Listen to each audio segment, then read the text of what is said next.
Assalamualaikum warahmatullahi wabarakatuh. Innal hamdalillah nahmaduhu wa nasta'inu wa nastaghfiruh wa na'udzu billahi min shururi anfusina wa min sayyiati a'malina.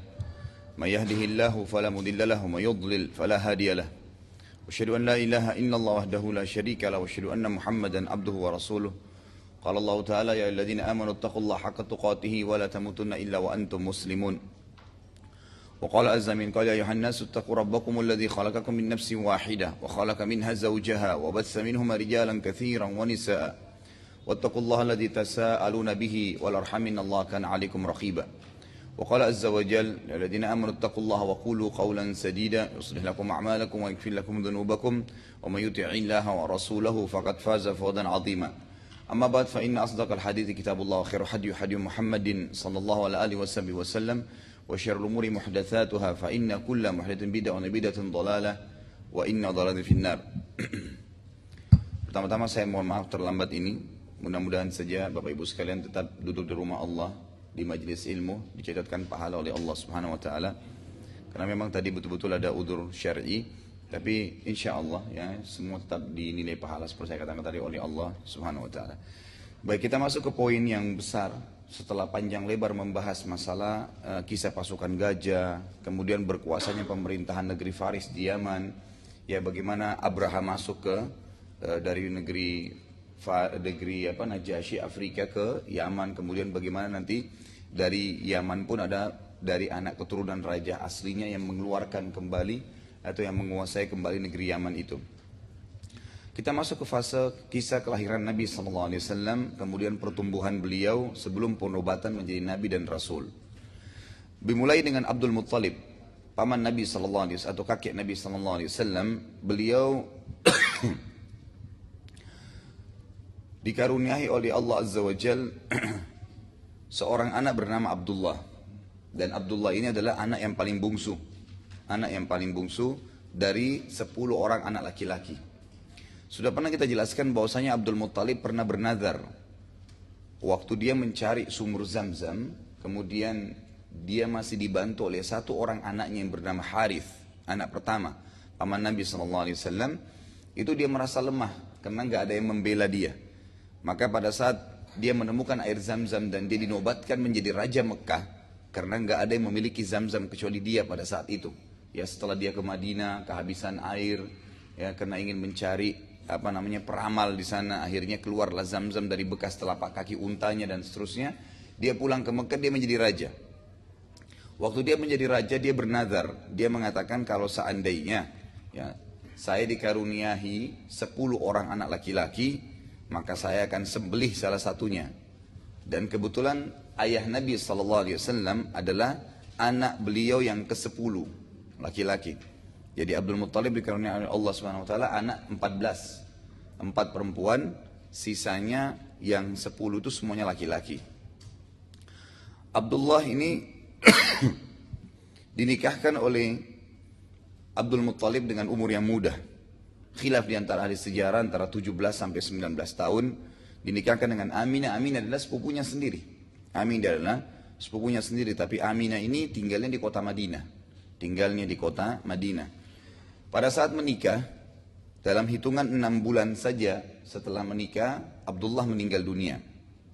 Abdullah meninggal dunia, berarti Nabi SAW kata para ulama, yatim sementara dia masih dalam perut.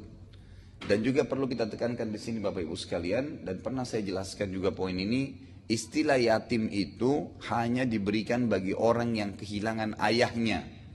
Karena yatim artinya orang yang kehilangan penaungnya.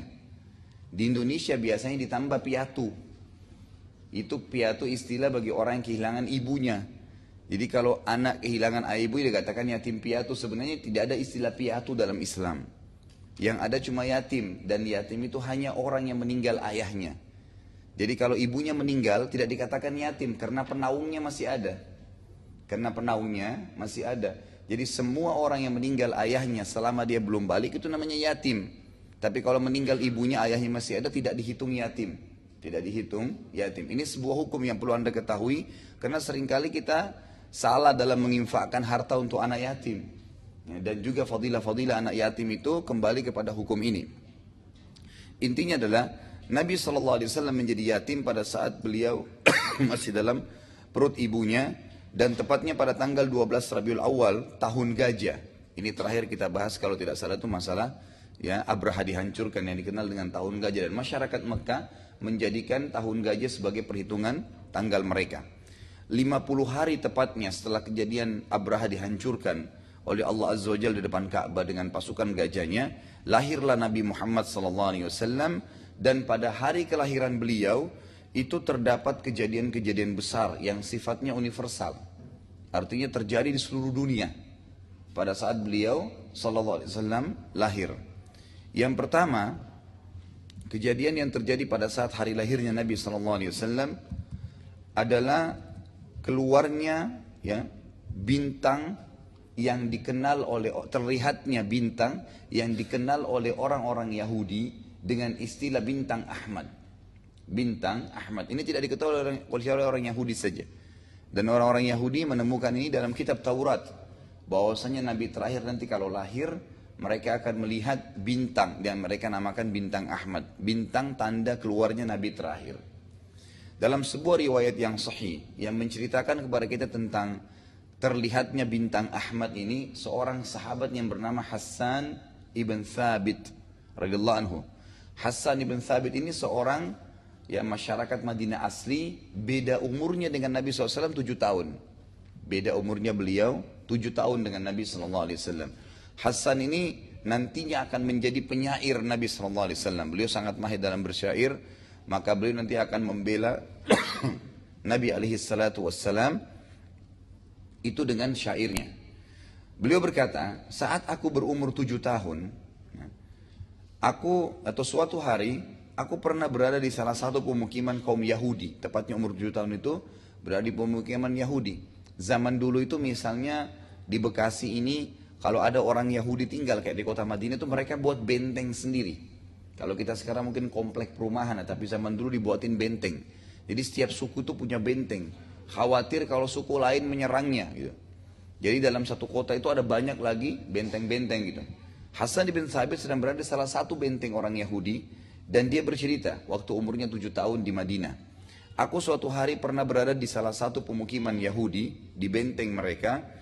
Salah seorang dari pendeta Yahudi tiba-tiba naik ke atas menara yang tinggi dan berteriak dengan suara keras, lalu dia berkata, "Wahai sekalian kaum Yahudi, sungguh telah terlihat pada hari ini bintangnya Ahmad, yang tidak terlihat kecuali pada hari ia lahir."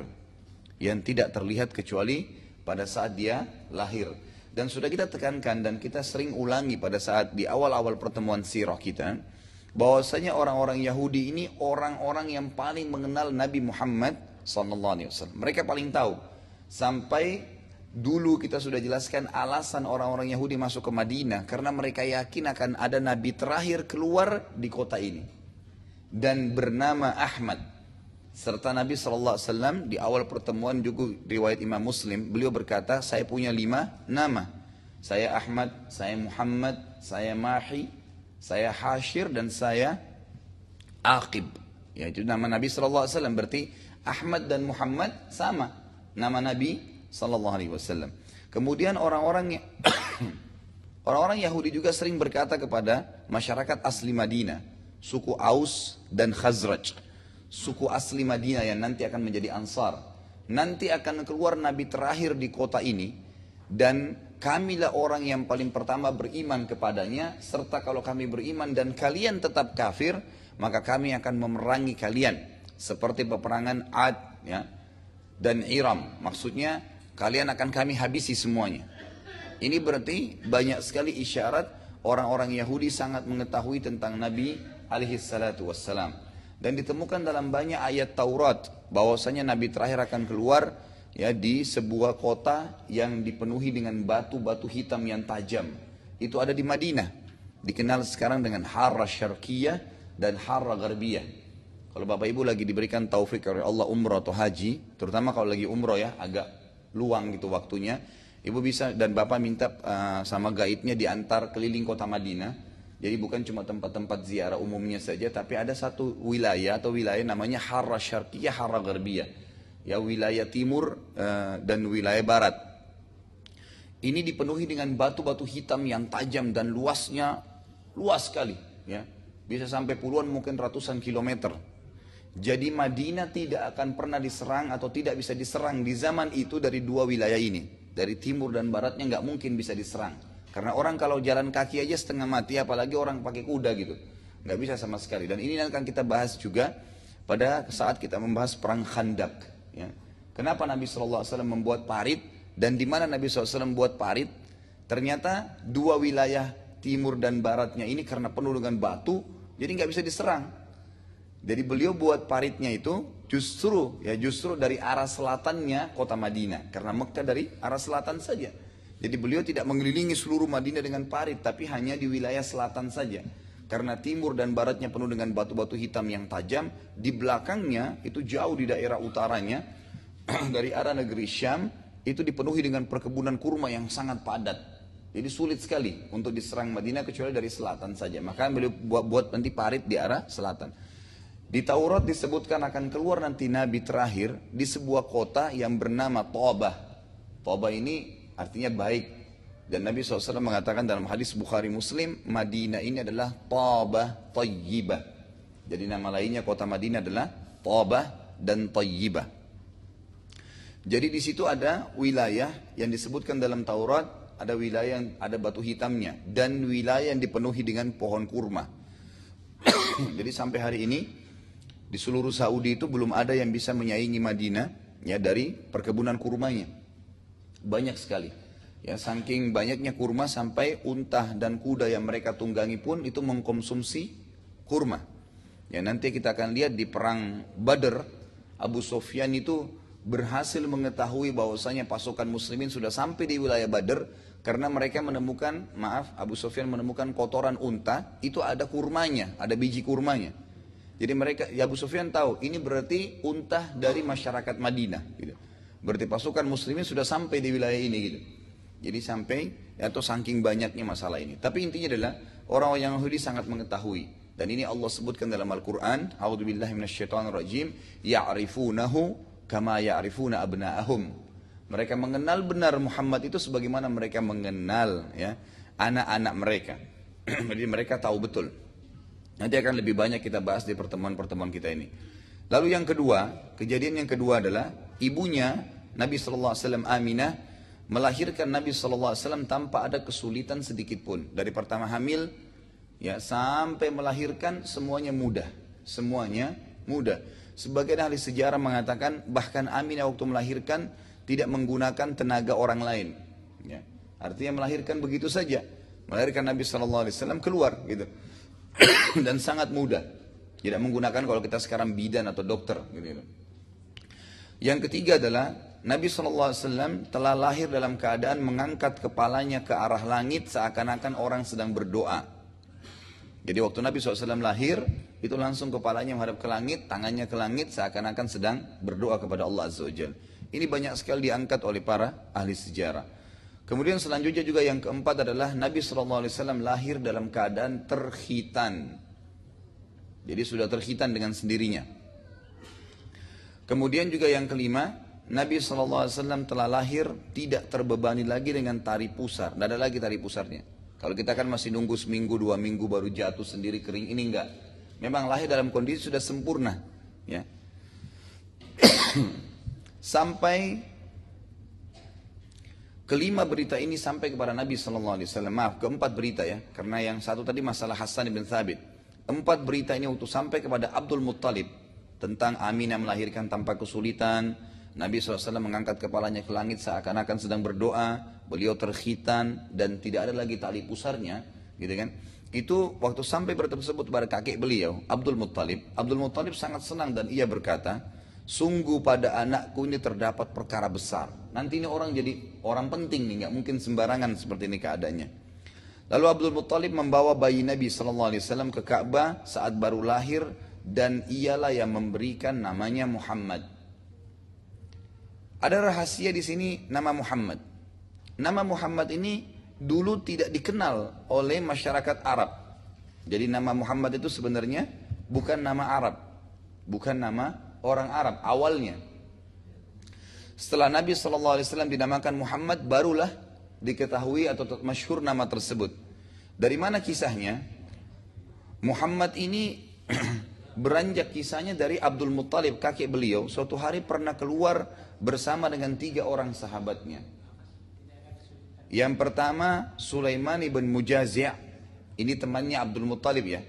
Abdul Muttalib pernah keluar ke negeri Syam jauh sebelum Nabi SAW lahir, itu dengan 3 orang sahabatnya. Sahabatnya dia Sulaiman ibn Mujazi', Hulailah ibn Hajij, dan Himran ibn Rabi'ah. Bersama Abdul Muttalib. Ya, 4 orang ini keluar ke negeri Syam. Semuanya sahabat dekat gitu. Pada saat tiba di negeri Syam ini berada di utara Jazirah Arab. Negeri Syam. Ada Yordania, Palestina, Lebanon, dan Syria sekarang. Dulu menjadi satu wilayah namanya Syam. Lalu mereka bertemu dengan salah satu pendeta Nasrani, dan pendeta Nasrani bertanya kepada mereka, dari mana kalian? Abdul Muttalib dengan teman-teman bilang, kami dari Jazirah Arab. Maka pendeta itu spontan langsung berkata, nanti akan keluar dari negara kalian atau dari jazirah atau pulau kalian itu seorang nabi terakhir bernama Muhammad. Jadi ternyata riwayat sahih ini menjelaskan kepada kita Muhammad sallallahu alaihi wasallam, nama Muhammad itu disebutkan dalam Injil. Dan ini terhapus sekarang, kan gitu. Dihapus. Nama Ahmad, nama Muhammad semua dihapus dalam Injil. Dan kita tahu waktu Injil ditulis pertama kali itu setelah 600 tahun Nabi Isa alaihissalam diangkat oleh Allah Azza wa Jal. Baru ditulis, dan itu ada 600 lebih Injil. Nanti setelah adanya masa kekuatan penguasaan pendeta terhadap kerajaan Romawi, barulah diadakan revisi Injil. Dan akhirnya tertinggal sekarang di dunia ini yang selalu dipakai 4 macam Injil yang setiap tahun direvisi. Direvisi sesuai dengan maunya mereka gitu. Dan ini sudah tidak benar. Termasuk dari 600 Injil itu semuanya itu menyebutkan nama Ahmad dan Muhammad. Semuanya menyebutkan, dan sampai hari ini masih ada yang terjaga di tangan kita yang bernama Injil Barnabas. Jadi Injil Barnabas itu sampai ada terjemahan bahasa Indonesia itu ada disebutkan nama Ahmad dan Muhammad. Ahmad dan Muhammad. Tapi saya sarankan jangan beli. Kenapa? Karena Anda harus sibukkan diri baca Quran, bukan baca Injil. Nggak usah. Nggak usah repot-repot, Ustaz saya mau beli, saya mau tahu di rumah saya, nggak usah, nggak perlu. Nggak perlu, karena kita bukan disuruh untuk tilawah Injil atau mencari bahan Injil, nggak usah. Karena informasi yang kita butuhin dalam Injil sudah ada dalam Al-Quran, cukup itu saja. Kita baca Quran aja, sudah sulit untuk mengkhatamnya. Bisa khatam sehari? Nggak bisa. Sulit kan gitu. Maka kita lebih baik nyibukkan diri dengan kitab kita sendiri. Cukup kita imani ada Nabi Isa dan Injil kitabnya, ada Nabi Musa dan Taurat kitabnya. Baik, intinya adalah nama Muhammad SAW adalah rahasianya diambil dari kitab Injil yang awal dan disampaikan oleh pendeta Nasrani. Dan ini menandakan Muhammad bukan nama asli orang Arab, bukan nama asli orang Arab. Yang keenam, kejadian pada saat lahirnya Nabi SAW adalah goncangnya istana Raja Kisra. Raja Kisra ini istilah bagi raja yang menguasai wilayah Faris, Persia. Kalau Bapak Ibu pernah baca buku tentang Persia, itu kerajaannya Irak, Iran, Afghanistan, gitu kan. Kemudian Uni Soviet secara keseluruhan, semua masuk wilayah Persia dulu. Masuk kekuasaan Persia. Dan kerajaan yang paling besar di zaman itu adalah Persia. Kemudian datang, maksudnya luas wilayah kekuasaannya. Kemudian datang wilayah Romawi. Jadi 2 negara adik kuasa istilahnya pada saat itu. Mungkin sama dengan zaman kita beberapa tahun lalu Amerika dengan Uni Soviet di dunia ini gitu kan. Tapi yang jelas seperti itu kurang lebih gambarannya. Nah pada saat Nabi SAW lahir, maka tiba-tiba saja istanahnya Kisra itu runtuh di istana tersebut, goncang dan rusak 14 baris terasnya. Jadi teras-teras istananya itu yang besar-besar itu runtuh 14 tanpa sebab. Tiba-tiba saja rubuh gitu. Melihat kejadian tersebut, Kisra, raja pada saat itu, khawatir lalu ia pun bermusyawarah dengan peramal-peramalnya. Dia punya banyak peramal. Ditanyakan, ini apa kejadiannya? Kenapa ada seperti ini? Lalu mereka menebak-nebak mengatakan, ini berarti kekuasaan negara Faris tinggal 14 raja saja. Lalu si Raja Faris itu yang Kisra yang berkuasa bilang, kalau 14 raja masih lama. Artinya setelah saya meninggal, anak cucu saya datang, baru yang ke-14 runtuh gitu. Ternyata setelah dia meninggal, terjadi perebutan kekuasaan di wilayah Faris antara anak-anaknya sendiri. Maka dalam kurun 4 tahun saja sudah 10 orang raja yang berkuasa. Dan terakhir memang runtuh kerajaan ini di zaman ya Umar radhiyallahu anhu. Jadi Umar radhiyallahu anhu itu berhasil meruntuhkan seluruh wilayah Faris masuk wilayah Islam. Masuk wilayah Islam. Jadi Afghanistan, Rusia, semua itu ya, Iran, Irak menjadi wilayah Islam. Dan Umar bin Khattab nanti akan kita pelajari di hari-hari beliau insyaallah, itu beliau yang membangun kota Baghdad. Beliau yang membangun kota Baghdad sebagai kota ilmu sebenarnya pada zaman Umar radhiyallahu anhu. Intinya adalah 14 teras ini runtuh ya. Dan Nabi SAW pernah mengatakan akan ada segelintir kecil dari umatku yang akan merebut wilayah Kisra. Dan disebutkan dalam sejarah memang pada saat memasuki istana Raja Kisra, itu Bapak Ibu sekalian rahimakumullah, itu cuma ada 12 orang sahabat saja yang masuk dan merebut kekuasaan tersebut. Ya, dikenal dengan Darul Bayda, istana putih yang sangat besar di zaman itu ya. Dan itu penuh dengan kekayaan-kekayaan yang luar biasa. Nanti akan kita bahas juga insya Allah di zaman Umar radhiyallahu anhu. Intinya runtuh 14 ya, teras tersebut di lahirnya Nabi alaihissalatu wassalam. Lalu yang ketujuh, padamnya api sesembahan kaum Majus. Kalau dikatakan kaum Majusi berarti penyembah api. Jadi sekarang ini di dunia pun masih ada penyembah-penyembah api tersebut ya, kaum Majus. Dulu di zaman itu ada di wilayah antara Yaman dengan wilayah Persia, itu api yang sangat besar. Setiap hari mereka selalu melemparkan kayu bakar di situ sehingga terus menyala sepanjang tahun. Dan mereka menyembah api itu. Waktu Nabi SAW lahir tiba-tiba mati api tersebut. Tidak ada hujan, tidak ada apa. Dan mereka pada saat mau bakar kembali nggak pernah bisa. Maka api itu berhenti. Ya. Sampai tidak pernah lagi dibakar dan disembah. Yang kedelapan, kejadian adalah hanyutnya air sungai ya, yang diagungkan oleh Kisra. Ya.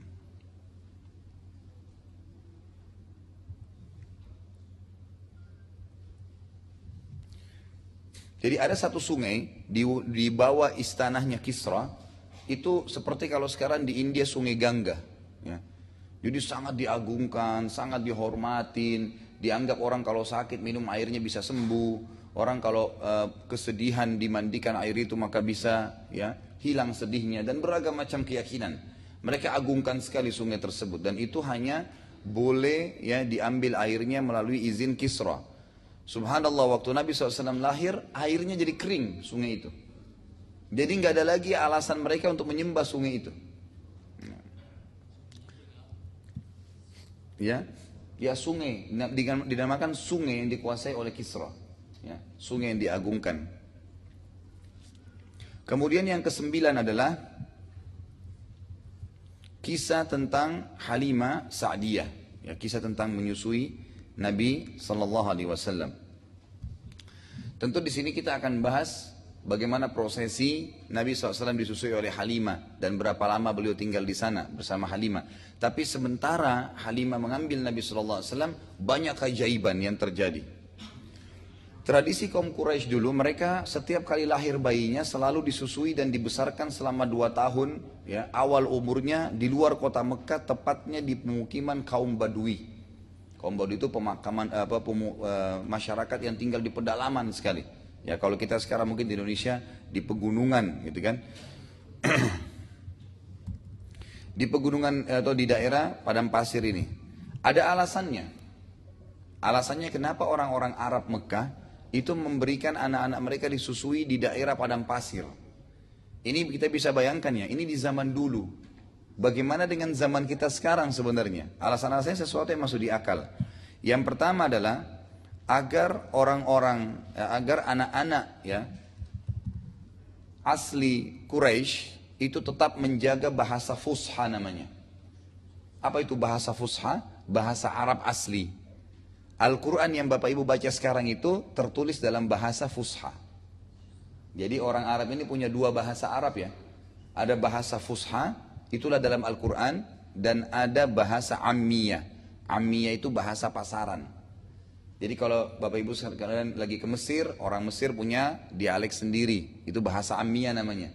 Nanti orang Sudan punya dialek sendiri, Tunis, Jazair, Maroko punya dialek sendiri, orang Syam punya dialek sendiri, orang Saudi punya dialek sendiri, Yaman punya dialek sendiri, semua punya dialek, itu namanya bahasa Ammiyah. Bisa saja mereka tidak saling faham satu sama yang lain. Mirip kalau kita sekarang Indonesia sama Malaysia ya. Kalau kita tidak biasa bahasa Melayu bingung juga gitu kan.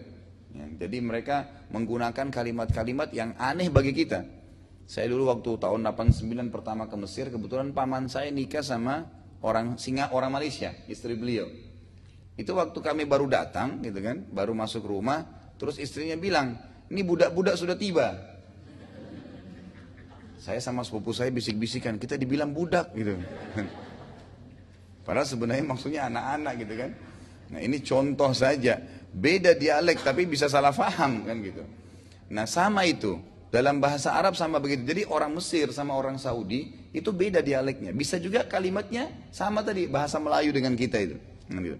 Tetapi mereka tersatukan dengan bahasa Fusha. Nah bahasa Fusha inilah yang Allah gunakan atau turunkan Al-Quran dalam bahasa itu, yang dikenal dengan bahasa Quraisy. Nah kelebihannya orang-orang Quraisy pada saat itu menjaga bahasa Fusha itu. Mereka menjaga, makanya Allah turunkan Al-Quran dalam bahasa itu, Fusha ya. Nah orang-orang Badui juga, terutama orang-orang Arab di padang pasir asli, mereka pakai bahasa itu. Mereka pakai bahasa itu. Maka zaman itu kan dari zaman Nabi Ibrahim alaihissalam, banyak jemaah haji yang datang. Pernah antum masih ingat kisahnya ya, jemaah haji datang dari zaman Nabi Ibrahim alaihissalam sampai Nabi Ibrahim meninggal pun, sampai di zaman Nabi SAW orang masih pergi haji, gitu kan? Dan sampai hari kiamat nanti sudah menjadi hukmullah, itu haji tetap dikerjakan walaupun dengan beberapa retorika yang berbeda, gitu kan? Ada beberapa hukum yang berbeda dengan zaman Nabi Ibrahim alaihissalam. Tapi intinya karena banyaknya jemaah haji datang, seperti sekarang, orang-orang Arab sendiri sepakat bahasa Arab yang paling kacau, tanda kutip ya, itu bahasanya orang Mekah. Kenapa? Karena sebentar ada orang Pakistan datang dialek Pakistan, ada orang Indonesia datang pakai bahasa Indonesia, ada orang dari mana datang pakai bahasa, dan orang Mekah itu bisa menguasai beberapa bahasa dan mempengaruhi bahasa mereka. Jadi makanya kalau Bapak Ibu lagi ke Mekah atau ke Madinah beda, kalau Bapak Ibu ngerti, orang Mekah itu beda dialeknya dengan orang Madinah. Ya, lebih cenderung lebih kasar, lebih cenderung agak teracak kalimat-kalimatnya gitu kan, kalau masyarakat Mekah. Intinya adalah pertama agar bahasa Fusha mereka terjaga, karena di wilayah Badui itu masih terjaga bahasa tersebut ya. Sementara kota Mekah sering kedatangan jemaah haji yang akhirnya ya mencampur baurkan bahasa mereka. Kemudian yang kedua, kesehatan, karena udara yang masih sangat baik, juga anak-anak mereka belajar hidup susah, belajar hidup apa adanya. Ini bayangkan kota Mekah itu masih rumahnya dari tanah liat, gitu kan? Belum ada polusi seperti sekarang. Mereka sudah pikirkan udaranya beda dengan padang pasir, gitu kan? Ya karena memang secara medis terbukti begitu ya, udara yang dihirup itu kalau memang jauh dari polusi sehat, ya. Kemudian didukung dengan makanan yang baik, maka juga akan menjaga kesehatan, gitu kan? Juga agar mereka belajar hidup susah. Karena di padang pasir serba harus dicari, airnya susah. Mereka belajar, di Mekah masih banyak fasilitas untuk bisa didapatkan.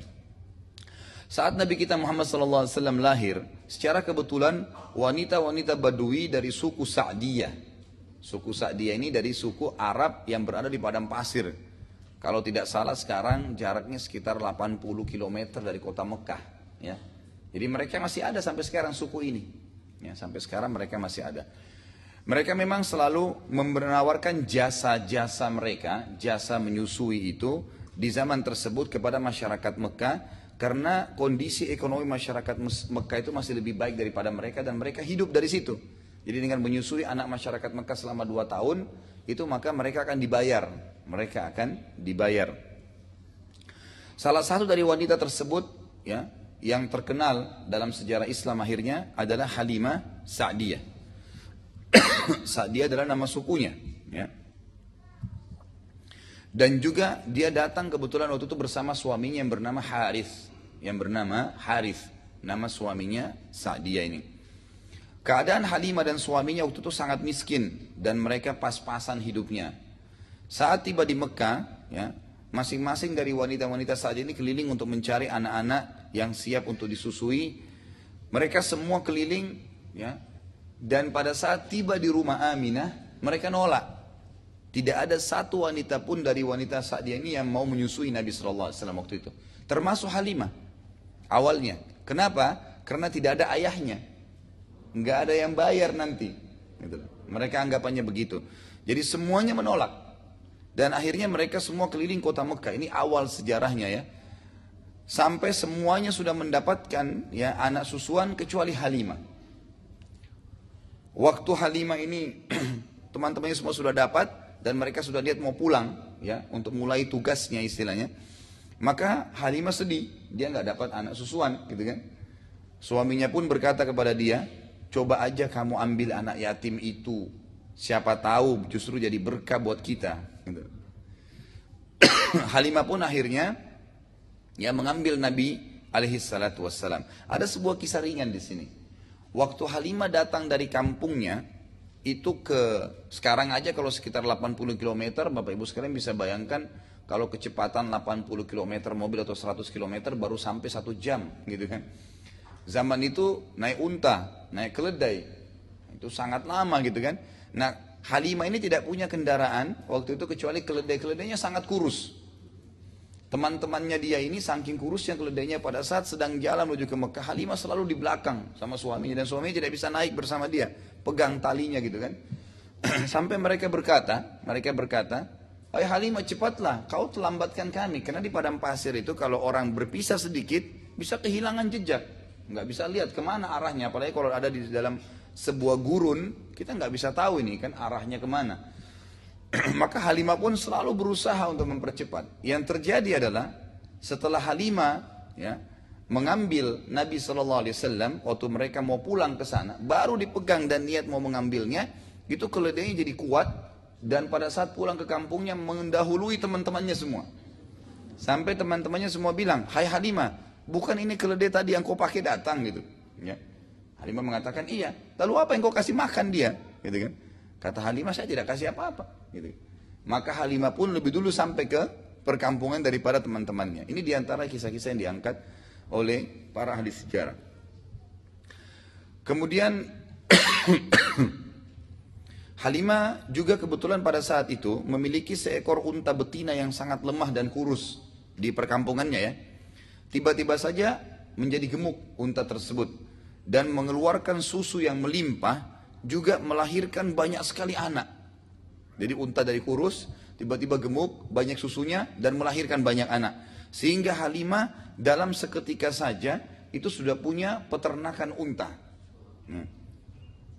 Seluruh masyarakat perkampungan Halimah pun akhirnya berkata, dimanapun Halimah menggembalakan hewannya, peternakannya, maka bawa gembalaan kalian di sana agar ikut berkahnya. Saking banyaknya, dalam hitungan waktu dekat saja, itu sudah bisa memiliki banyak sekali. Halimah lalu berkata, dalam beberapa riwayat yang sahih, dia menceritakan tuh. Dia mengatakan, Muhammad telah tumbuh besar tidak alami seperti anak-anak sebayanya. Saat umurnya 2 tahun saja, perilakunya sudah seperti anak 6 tahun. Jadi dia tenang, bawaannya dewasa, dalam umur 2 tahun. Saat tiba masa pengembalian Nabi SAW ke ibunya, karena 2 tahun saja masa kontraknya. Waktu akan dikembalikan Nabi SAW ya, oleh Halimah, maka Halimah bersama suaminya Harith memohon kepada Aminah agar mengizinkan Nabi SAW tinggal lagi bersama mereka beberapa tahun ke depan. Karena mereka merasakan berkah yang luar biasa dengan adanya Nabi SAW di sana. Setelah merayu dengan sepenuh hati, akhirnya Aminah pun mengizinkan Nabi SAW tinggal di sana. Di sini juga para ahli sejarah mengatakan ada satu sifat yang sangat positif dari orang-orang Badui ini. Mereka orangnya wafa. Wafa itu jujur sekali, amanah sekali. Makanya kenapa orang-orang Mekah ini, masyarakat Mekah percaya benar taruh anak di sana. Ini bukan 1-2 hari, 2 tahun gitu kan. Dan itu dalam 2 tahun bisa ketemu bisa enggak. Gitu. Banyak diantara mereka nanti setelah 2 tahun baru ketemu, sudah dipercayakan. Dan nanti kita akan dengar dari kisah Halimah dan Harith ini bagaimana kejujuran mereka. Waktu mereka datang dan merayu Aminah untuk mengirim kembali Nabi SAW, dengan sepenuh hati akhirnya Aminah menyetujui. Maka akhirnya Nabi SAW tinggal bersama Halimah dan Harith sampai umur 6 tahun. Ya. Dan pada tahun inilah terjadi kisah pembelahan dada Nabi SAW. Terjadi di mana? Di wilayah pedalaman Badui tadi. Tempatnya Halimah dan Harith. Jadi dibelah dada Nabi SAW oleh 2 orang malaikat. Diceritakan dalam beberapa riwayat bahwasanya salah seorang anak Halimah, ya, laki-laki lebih tua dari Nabi SAW, tapi di sini tidak disebutkan namanya.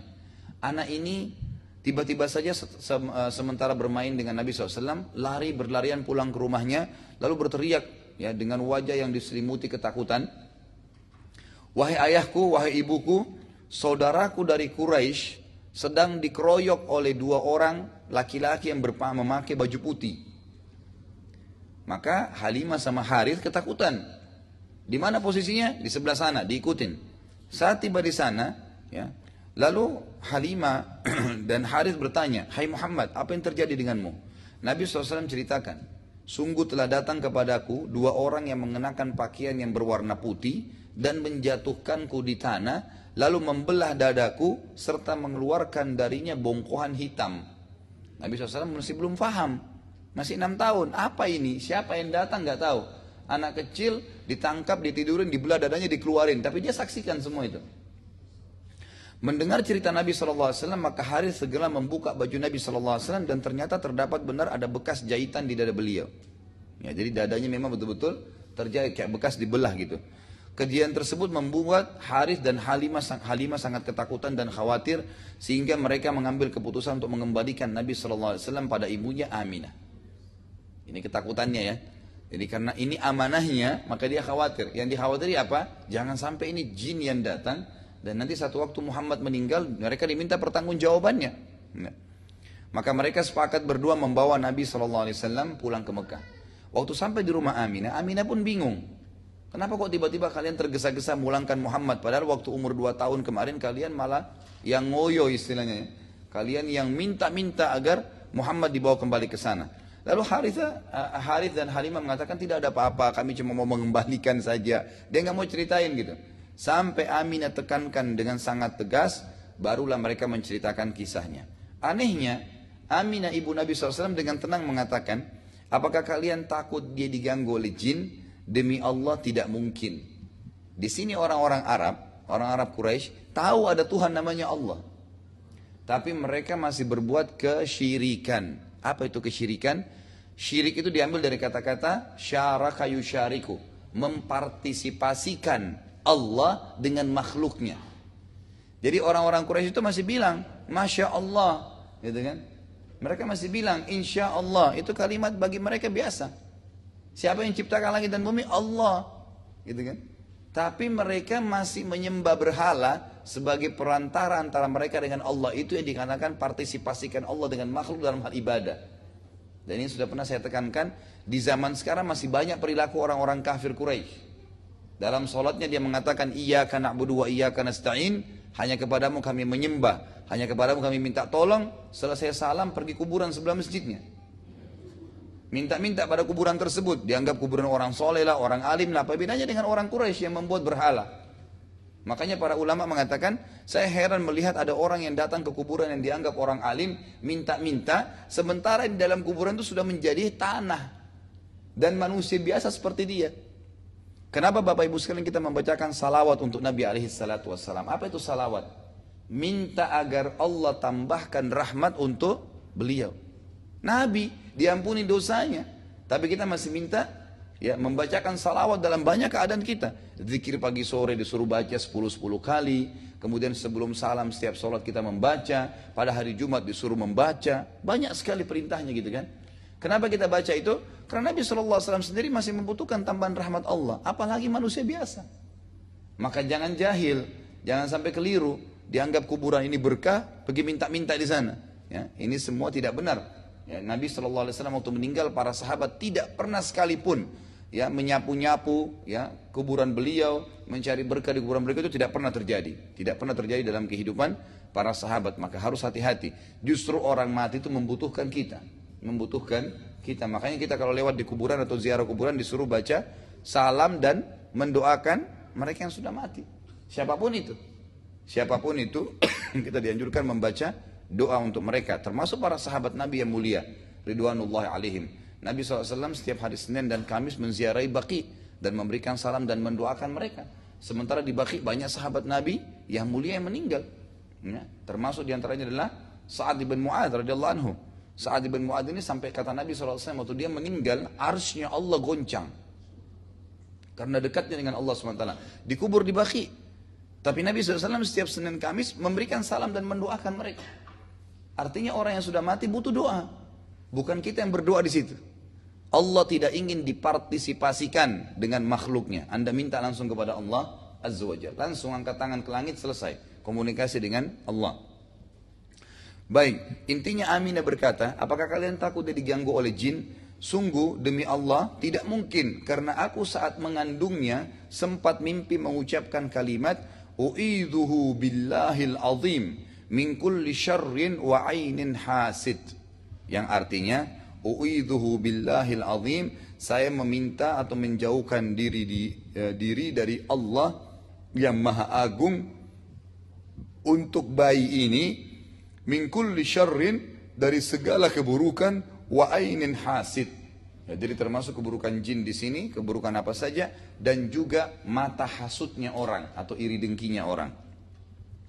Intinya adalah pada saat itu Halimah dan Harith tetap saja mengembalikan Nabi SAW.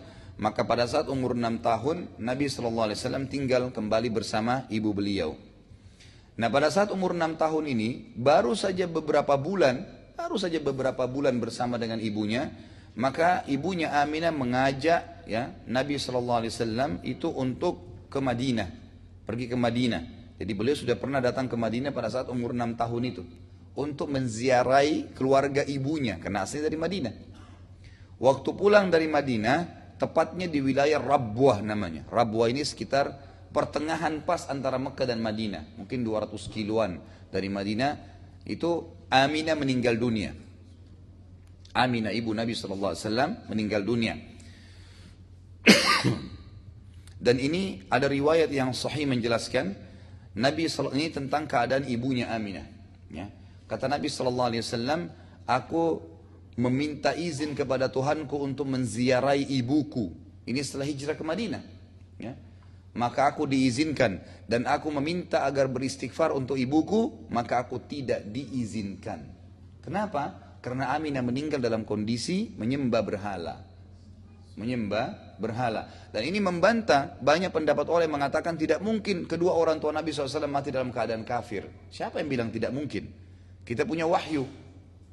Ada jelas wahyu yang menyampaikan. Jangankan Nabi Muhammad SAW, ayah kakek beliau Nabi Ibrahim, ayahnya Azar meninggal dalam keadaan kafir. Nabi Nuh anaknya dalam keadaan kafir. Nabi Lut ya istrinya, gitu kan? Yang tidur bersama dia, istrinya hidup bertahun-tahun punya anak keturunan darinya kafir, disiksa oleh Allah Subhanahu wa taala. Jadi bukan mustahil, hidayah di tangan Allah Subhanahu wa taala. Jadi riwayat ini menjelaskan memang ibu Nabi SAW meninggal dalam keadaan kufur, kan gitu. Dan itu bukan aib untuk Nabi SAW, itu makdurullah, kita nggak tahu apa hikmahnya Allah Subhanahu wa taala di situ. Begitu pula dengan ayah Nabi SAW, sebagaimana dijelaskan dalam sebuah riwayat yang sahih. Ada seorang, jadi Nabi SAW selalu ingatkan sahabat, kalau telah turun hukum, jangan banyak bertanya lagi. Jangan lagi tanya, kenapa? Ya, kenapa bukan begini? Apa hikmahnya? Terlalu banyak pertanyaan. Nanti seperti Bani Israel. Bani Israel waktu ada orang mati di tempat mereka, lalu mereka bingung, ini siapa yang bunuh nih? Gak tahu. Datang kepada Musa, hai Musa, coba minta petunjuk kepada Tuhanmu, kira-kira bagaimana supaya kita tahu siapa pembunuhnya. Musa berdoa kepada Allah SWT, turun wahyu Jibril mengatakan, suruh mereka, Bani Israel, nyembeli seekor sapi. Sapi itu mau warnanya gelap kah, mau terang, pincang, laki-laki, betina atau jantan, gak masalah. Sapi. Tapi mereka bilang, masa masuk di akal? Sapi disuruh sembeli, dagingnya itu disuruh tepuk ke badannya orang mati itu, nanti orang mati itu ngomong siapa yang bunuh. Mereka bilang apa? Gak mungkin. Tapi malu sama Musa alaihissalam. Lalu mereka bilang apa? Coba tanya, sapi apa maksudnya Tuhan kamu? Itulah surah Al-Baqarah ya. Nah, Ibu coba dan Bapak baca itu. Sapi apa? Warnanya apa? Musa sampaikan, warnanya kuning kemas-emasan. Tanya lagi, bagaimana caranya nih supaya ganti sapi nih? Jangan sapi istilahnya gitu kan. Mungkin ada cara lain. Coba lebih jelas lagi. Lalu Allah beratkan mereka. Sapi yang warnanya keemas-emasan tidak pernah digunakan untuk membajak dan kalau orang lihat menarik. Akhirnya mereka setengah mati cari kalau mereka tidak mengatakan dalam Al-Quran surah Al-Baqarah, wa inna insya'allahu lamuhtadun, dan semoga dengan izin Allah kita dapat petunjuk tentang sapi itu, mereka tidak akan pernah bisa mampu. Kata ulama tafsir, kalau mereka waktu awal diperintahkan Musa sembeli biar sapi pincang, nggak masalah. Tapi karena mereka repot bertanya, merumitkan masalah jadi rumit. Ya. Inilah yang kata Nabi SAW dalam hadis Bukhari, ya, kalau telah turun, hati-hatilah kalian dengan terlalu banyak bertanya. Kenapa begini, kenapa begitu, kenapa sholat subuh harus subuh, kenapa harus 2 rakaat, kenapa tidak 4 rakaat seperti duhur, untuk apa? Udah kerjain aja. Gitu. Kenapa nggak boleh bohong, kenapa nggak boleh riba? Ya Allah sudah sebutin itu larangan dari langit, udah tinggalin. Enggak dikorek-korek untuk cari, gitu kan? Nah ini tidak boleh sebenarnya. Kata Nabi SAW, hati-hati dengan banyak bertanya dalam hukum Allah. Artinya sengaja memang mencari untuk meringankan buat dia, gitu kan? Karena sesungguhnya umat-umat sebelum kalian banyak dihancurkan oleh Allah karena terlalu banyak pertanyaan mereka kepada nabi-nabi mereka. Kenapa begini, kenapa begitu, ya? Kenapa tidak seperti ini? Jadi memprotes, makanya Allah SWT larang. Nah, pernah ada sahabat, ada beberapa sahabat yang baru masuk Islam, sering bertanya macam-macam gitu.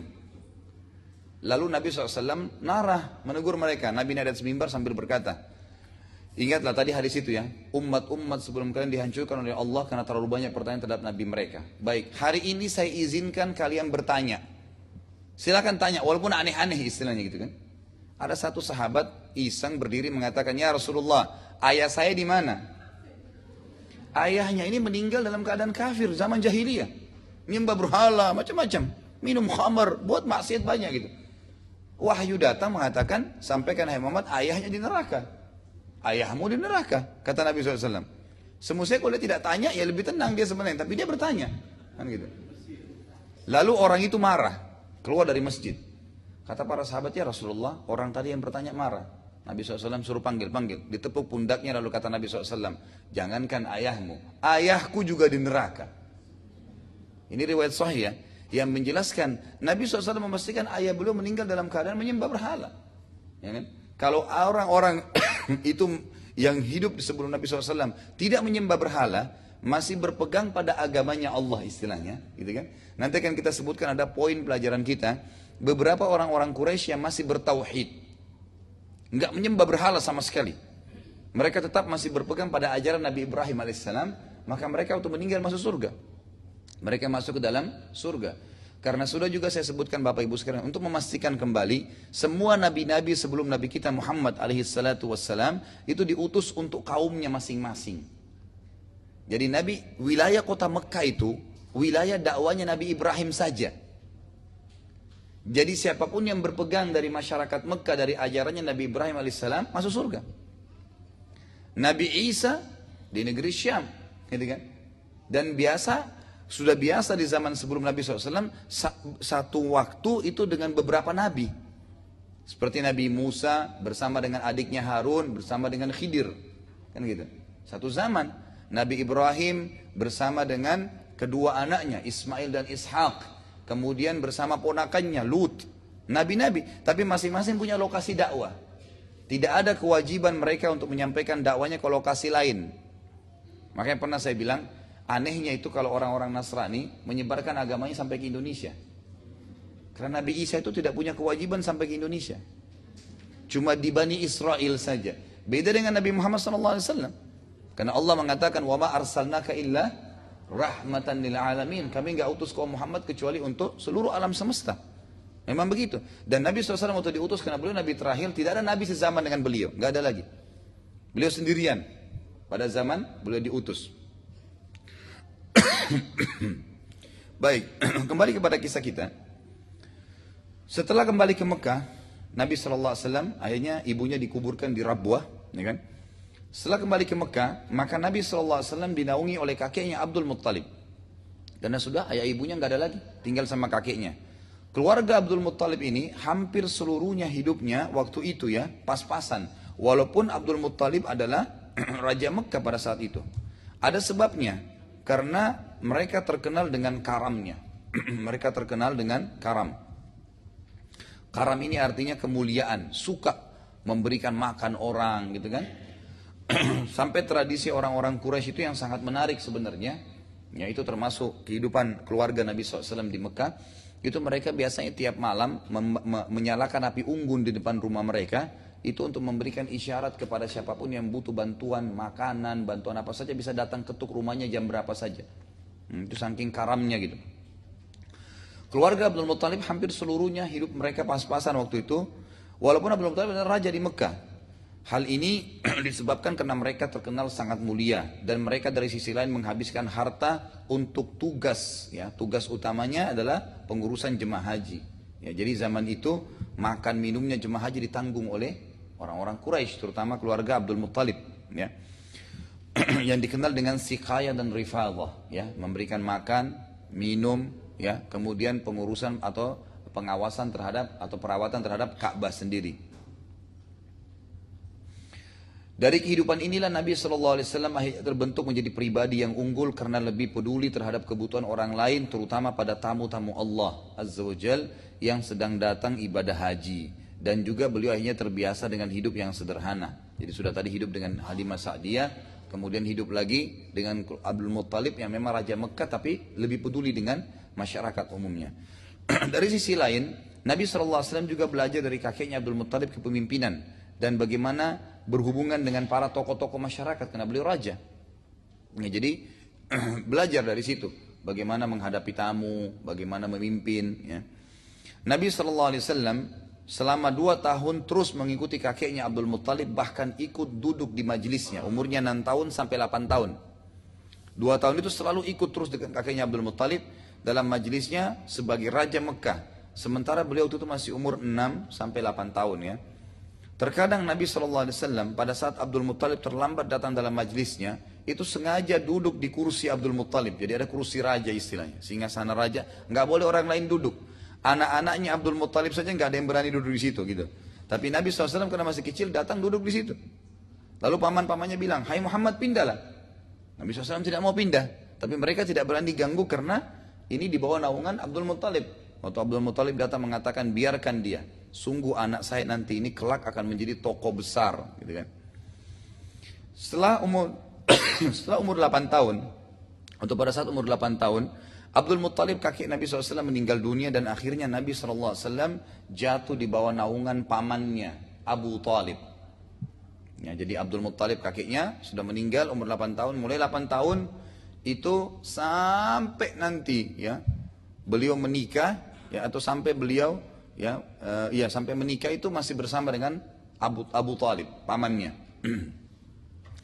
Abu Talib ini kebetulan hidupnya sangat miskin, ya, dan memiliki cukup banyak anak dan profesi utama beliau adalah mengembala kambing orang. Jadi mengembala kambing. Nabi SAW karena merasa tinggal bersama pamannya ingin membalas jasa tersebut, maka beliau pun akhirnya membantu pamannya untuk mengembalakan kambing orang-orang. Jadi zaman itu karena kekayaannya orang adalah di peternakan, maka kambing-kambing itu bisa sampai ratusan ribuan ekor digembalakan. Nah, orang-orang yang gembala ini harus orang yang mahir, orang yang bisa dipercaya.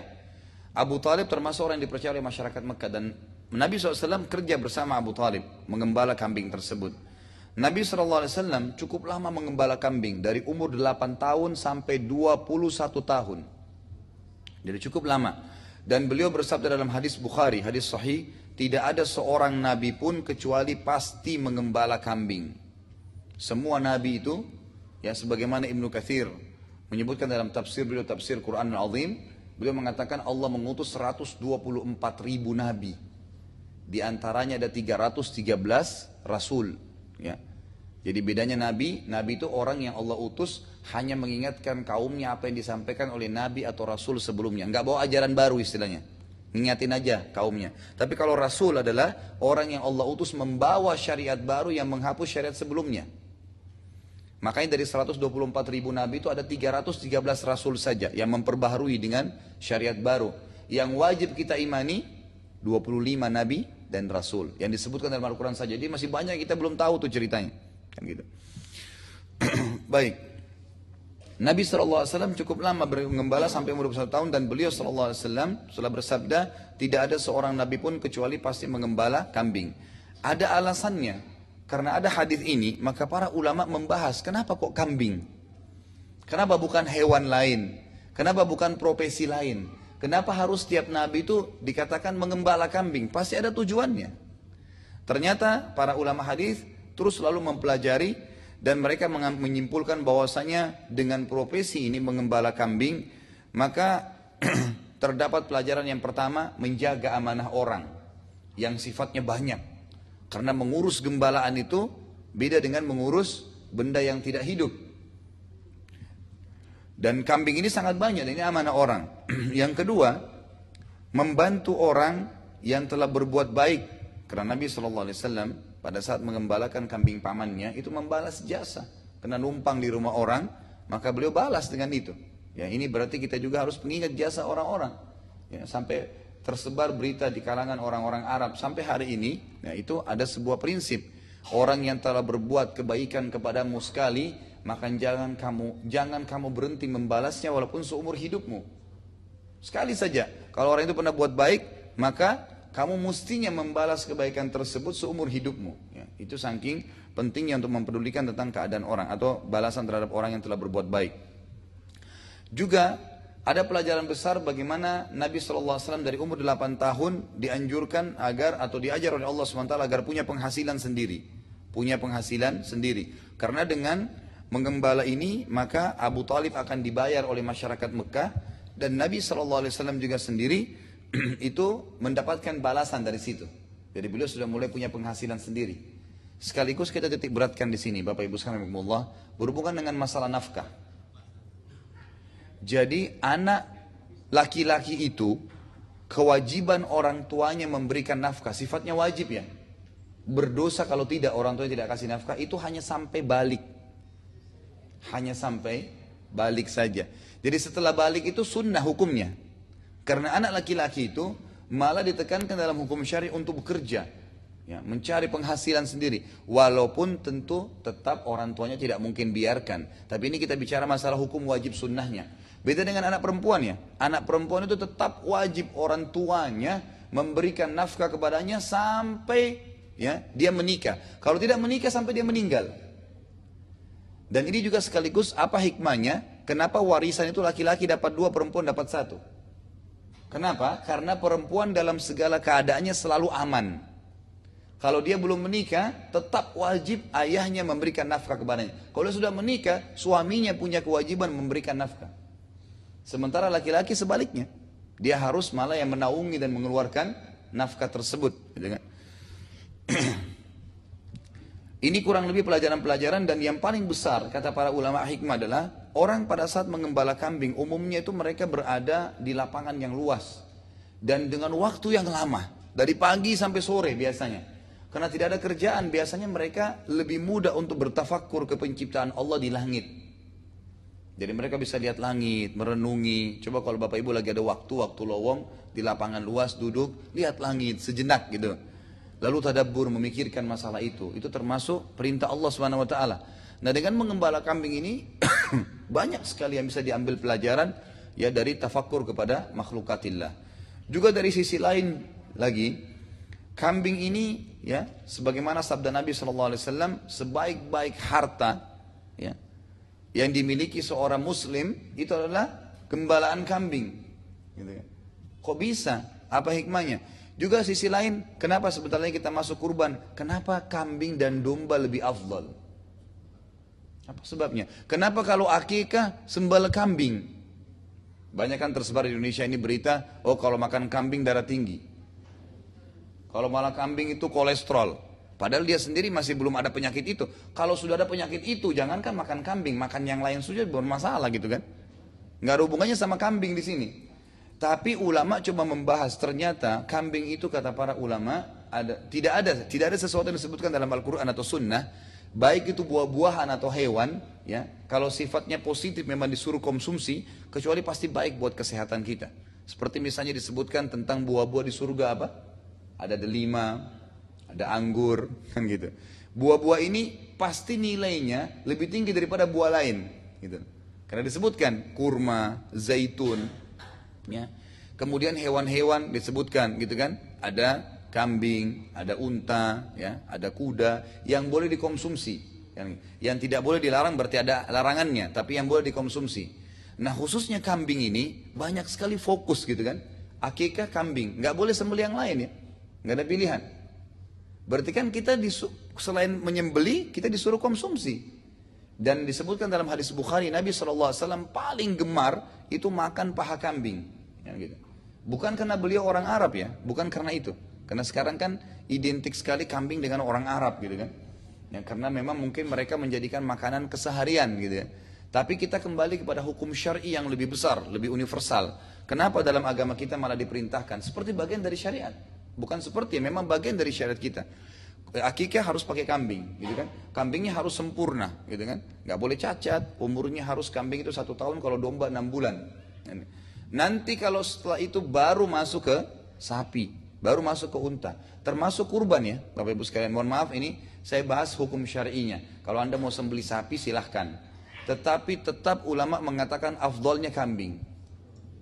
Kenapa? Karena Nabi SAW menyembelih untuk diri beliau sendiri bahkan domba. Dan jumlahnya disunnahkan lebih dari 1 ekor. Kalau punya kemampuan. Karena Nabi SAW menyembelih 63 ekor untuk diri beliau sendiri. Untuk diri beliau sendiri. Dan beliau menyembelih dengan tangan beliau 13 ekor. Jadi laki-laki itu bahkan ulama hadis bilang dianjurkan agar menyembelih sendiri. Belajar. Ya, dari 63 beliau menyembelih sendiri 13 ekor, sisanya Ali bin Abi Thalib lanjutkan dalam hadis Bukhari. Intinya adalah mengembala kambing ini ternyata di hewan kambing ini setelah diteliti sampai hari ini sudah ada penelitian susunya adalah susu yang paling tersehat ya di dunia. Kemudian kandungan kambing dagingnya itu sebenarnya daging yang jauh dari kolesterol memang sebenarnya. Tapi di sini umumnya kebanyakan orang mungkin kalau dihubungkan dengan masalah lemaknya, masalah gajinya dan segala itu memang mungkin umumnya hewan ya. Tapi kalau dagingnya sendiri tidak, ya kan gitu. Dagingnya sendiri tidak. Makanya hikmahnya seperti kambing itu sebenarnya hewan makanan umat Islam. Bayangin kalau Idul Kurban disuruh semua muslim yang mampu sembelih kambing misalnya itu domba, berarti kan kita akan konsumsi. Perintah itu dari Allah yang menciptakan semuanya. Berarti Allah lebih tahu hikmahnya. Allah lebih tahu gitu kan. Jadi bahkan ulama mengatakan orang yang tidak terbiasa mengkonsumsi kambing dianjurkan untuk memakan dan niat karena sunnah Nabi SAW. Sehingga dia dapat pahala. Ya kalau orang niat makan kambing karena ngikuti sunnah Nabi, maka dapat pahala. Ya, ini kayaknya yang senyum-senyum yang jarang makan kambing ya. Nah.